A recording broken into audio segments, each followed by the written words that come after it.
বিসমিল্লাহির রহমানির রাহিম। সমস্ত প্রশংসা আল্লাহ তাআলার জন্য, যিনি আমাদেরকে হিসাব করার সুযোগ দেন হিসাব দিনের আগেই।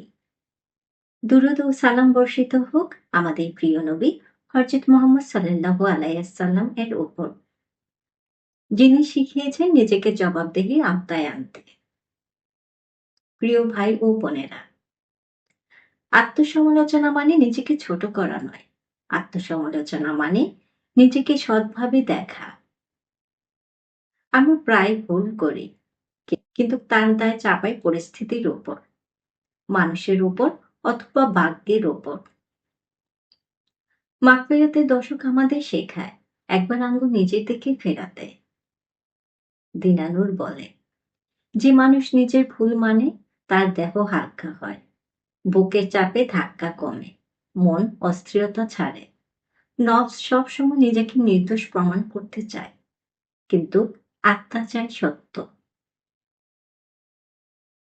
আজ নিজেকে প্রশ্ন করুন, আমি আজ কাকে কষ্ট দিয়েছি? আমি কোথায় আল্লাহকে ভুলে গেছি? আমি কোন কাজটা জানতাম ভুল, তবুও করেছি? এই প্রশ্নগুলো দোষারোপ নয়, এগুলো চিকিৎসা।